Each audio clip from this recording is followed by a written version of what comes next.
Hey, Coach, what is it about going down to Stillwater that makes it so difficult? I mean, even when they've kind of have off years, it's been a tough place for you guys. I think, I looked it up. I think our record in Gallagher, Iba, since we've been here is 6-7. I had Chris look that up, I think a couple of days ago. And, I think most of the time, if you're 50-50 on the road, you probably think that's okay. But in this situation, I think we've had the hardest time winning, Chris, if I'm not mistaken, in Stillwater more so than any other place in the league. Is that right? Yeah, West Virginia maybe. So I think we're about 500 there. So yeah, it's been hard for us. Maybe some of it's my fault early on, especially maybe putting too much pressure on the guys that I really wanted to win there. I don't know, but I think that they get pretty amped up to play against us, and they've had really good players and they've had some good teams, and so we know going down there today we're going to be playing against a team that's, if you look at their 3 losses, I mean, 2 of them on the last possession, the other one in overtime. I mean, if I'm not mistaken, so that they could very easily be 10-1 or 11-0, and they have arguably the best prospect in the country without question. So they've got a nice team. Mike's done a great job, and he's well liked by everybody down there, and they play hard for him. Spend much time recruiting, Cade? Did we spend much time? Yeah. I wouldn't say a ton of time. We talked to Cade. Certainly, Jarence was involved with Cade, but after his brother was hired at Oklahoma State, I don't think that. Although I know other schools were in there till the end, we weren't one of the ones at the finish line, though. We felt like we could probably put our time and energy into others that maybe had a better shot at getting. But he's certainly worthy of all the accolades that's been thrown his way so far. What stands out about him? What makes him? I think what I like about him the most is he's a player. He's just a basketball player. He can play 1 through 4, maybe 5. He rebounds his position. He's got size. He's got unbelievable vision. He can score at all 3 levels, and he's got great pace. And the game's in slow motion to him, which is very, very difficult for most young kids to feel like. I think if you ask most freshmen, the game's in fast forward, and he's got it in slow motion. So I think that's a tribute to his IQ and his feel, and also his talent. Bill, it's not uncommon for you to have great depth. This year, you've got 10 guys that have each at some point in time been major parts of games. Just can you talk about, having 10 guys, and does that help you? Because I know you like to kind of trim it down at the end of the season. Well, you know what, Dave? I think that I think we got good depth, but I don't think our bench has played anywhere close to like they're capable of playing. We've had flashes, when we played at TCU, you had obviously Tristan and Mitch and Juan, who was a starter that game, but those guys came in and all played terrific. But I don't think we've had very many games where you've had 2 or 3 guys on the bench really produce in a way that would be comparable to the starters.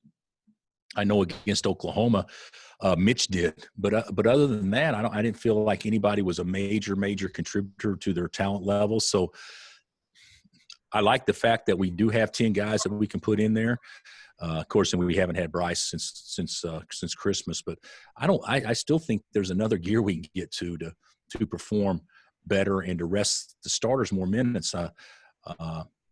This is probably on me more so than anybody else, but Christian Ochai don't need to be playing 37 minutes a game, and Marcus 32, whatnot.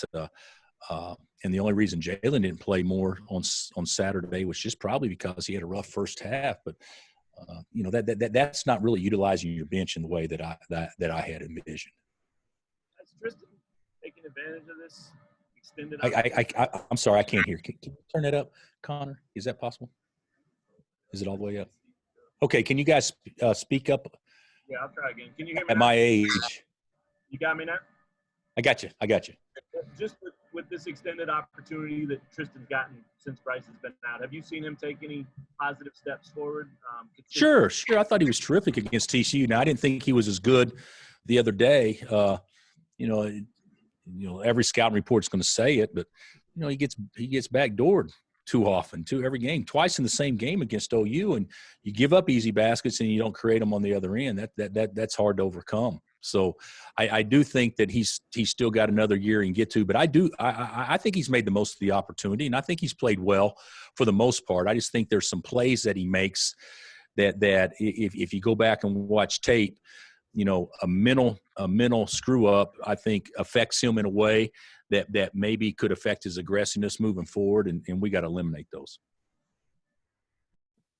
Hey, it seems like Mitch is starting to play more consistent minutes lately. What's led to that? Well, we played big. I don't know that we played small one possession in the last two games. So, if we do that, then that means that David and Mitch are going to split time at the 5. So I think that had a lot to do with it. And I think we're actually, my personal opinion is I think Mitch has played well. I think David's last two games have played very well, but I think Mitch has played almost equally well in the minutes that he's had. And, I just think that's been our best lineup to go that route. Coach, in talking to Marcus, he was saying that Oklahoma State has a tendency to play 5 guards quite a bit. Do you anticipate matching them with the 5-guard lineup as well? Even when they play bigs, the bigs are like guards a lot of times. Now, they will play a true 5 guard some, and then Cade or likely can be kind of their player or their 5-man or whatever in certain situations, and they post them. But I do think this is a game where we need to be prepared to do that, because when they do that, you get 5 shooters out there, and sometimes that's hard for our big guys to chase around. So we need to be prepared to do it. I'm not saying that's what we intend to do, but certainly it's something that, based on lineups, we may need to. Hey, Bill, when Jalen and Christian get defensive rebounds, sometimes they've pushed it themselves and sometimes they've thrown it to Marcus. I just wondered what you want from them in those situations. Well, I actually think that Jalen's pretty good at bringing it on the bounce. I would say that he's probably the second best on our team, other than Mark, or the third best, I say, behind Juan and Marcus. I've been really disappointed in how we've run to score. I think we've done a lot of good things. I don't think we've ran to score like we should. And if you got 2 guys waiting for the ball, that's a big reason why. But and Marcus hasn't been a great runner in transition when he's not bringing it. So those are some things we can improve on. But I'm fine with Jalen getting it and bringing it. I actually think he's very good in transition. I think one thing our team hasn't done very well is pitch ahead. And when we do that, we play a lot faster, because obviously the ball will move faster than what we can dribble it. And we're not a terrific scoring team or passing team in transition. So pitching ahead, I think, is something that puts more pressure on the defense and will allow us to get more opportunities. We get a little better at that. Hey, you're at the top of the conference in block shots right now. Does it feel that way?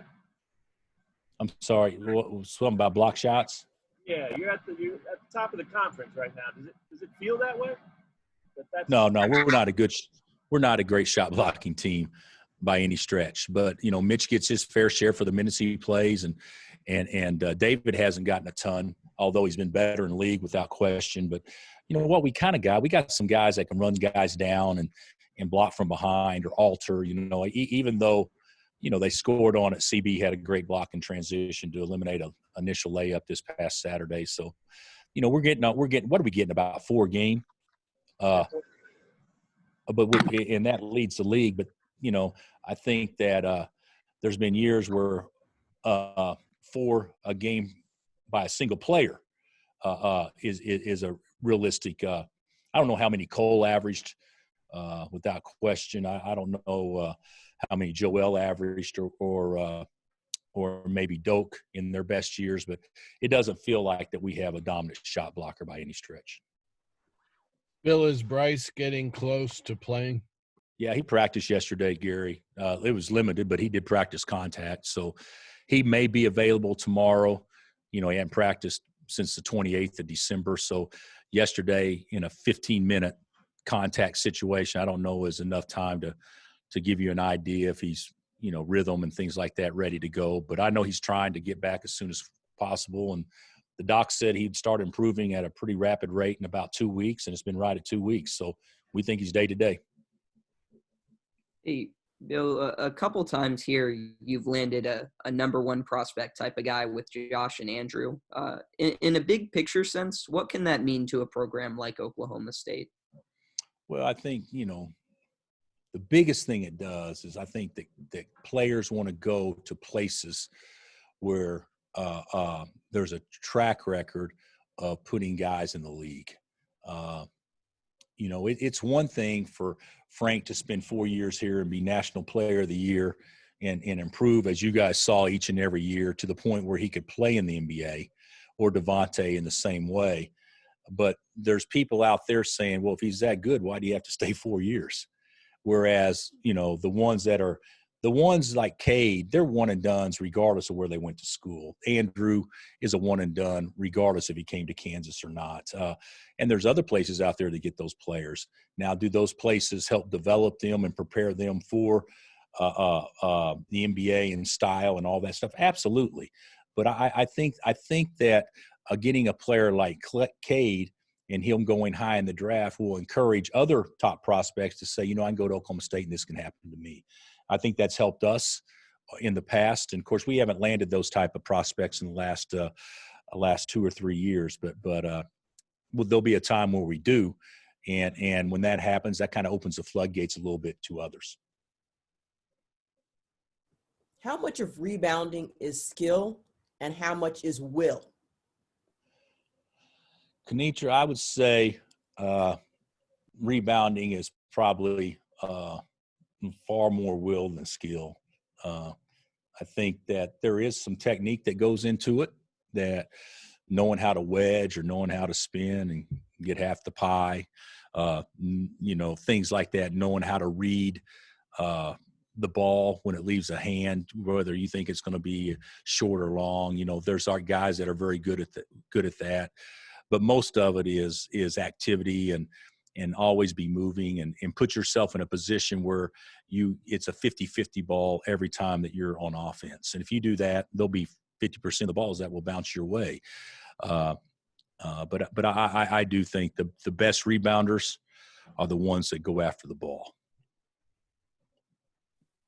Hey, you mentioned the other day, Dave and Mitch only had one rebound between them. When you watched the tape, what did you see kind of contributing to that? Well, I mentioned it because that's what the stat sheet obviously said.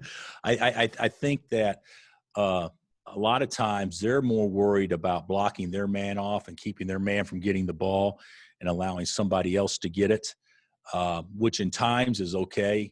Like let's say, for instance, OU. If they send one to the glass, which there's many possessions where they sent one and we sent one to the glass. If they send one to the glass and David blocks off the one guy going, then that frees up whoever to get the next rebound.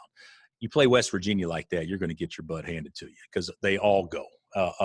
So I think hitting and going and getting and not relying on somebody else to get it, I think is something that we can improve on. What bothered me most, because defensive rebounding, we weren't awful the other day by any stretch, although they did score more points off second chances because they passed out and made a couple of threes. But offensively rebounding, I thought we were bad. And that's because I didn't think we gave the second, third effort that you have to when a team attempts to block you off or to keep you out of the paint to rebound the ball. You have to give a second and third effort, and I didn't think we did that consistently at all. Hey, Marcus was just asked where they're at defensively, and he said we're getting there. What's the next step for this group defensively? I don't know, Matt. Maybe finishing possessions. The thing about it is with our team, and you guys watch them and you study them like we do. We don't get very many opportunities from our defense to score easy.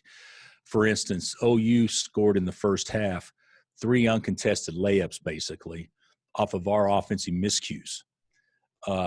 when an opponent has an offensive miscue against us, it seems like we're not converting on that, or we're not even stealing the ball. There were twice in the game against OU where they gave us the ball and we weren't prepared to take it because we were slow reacting. That's the kind of stuff that our activity levels got to improve. And certainly positioning, I don't think we're awful positioning wise.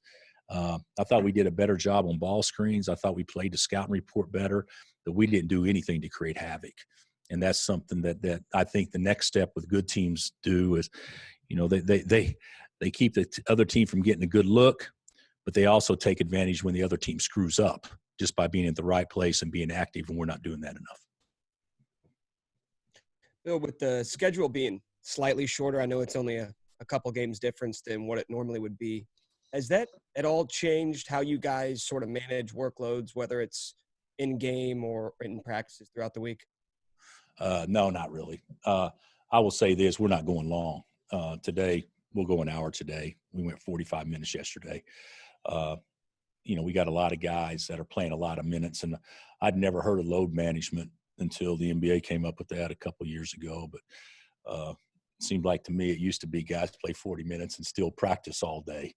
But that's certainly not the case now. And I'd much rather have fresh legs and fresh minds than I would, a lot of reps in practice. So I don't know about the load management during a game. I think we'll play to win, whatever we feel like it gives us the best chance.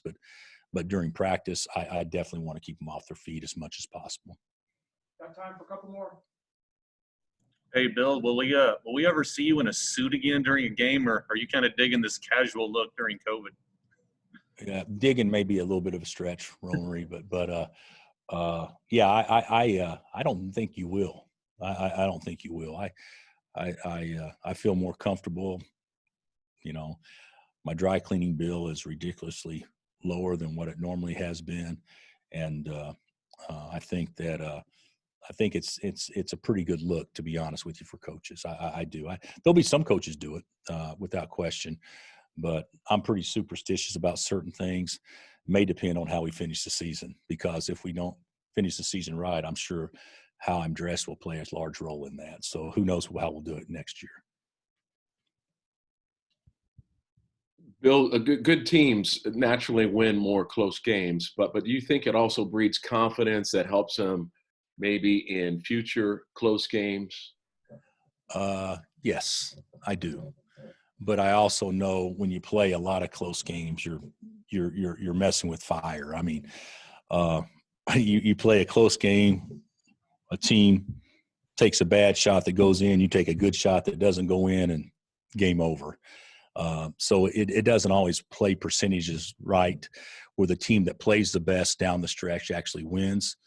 But we've been, knock on wood, we've been pretty good so far in one or two possession games thus far, and so I do think it gives you confidence. I also think this. I don't think you want to play too many of them. Billy Tubbs told me a long time ago. He asked me in 2008 how many close games that we played, like under 5 points or whatever. And I told him like 6 or 7. He said, "Good, you're not tired." And he thought there was something really to not having to go through that middle grind on a consistent basis. I don't know if I agree with that, but that was something he believed. And but I do know this: it would be nice not to have to sweat sometimes, and certainly we haven't put ourselves in enough situations where that's the case. But it is good for us, Dave, no question. Rather play them than not play them and have success. But I think over time, I don't think you want to be doing it twice a week. All right, thanks, Coach. All right, guys. See you. Thanks, Coach. Thanks, Bill.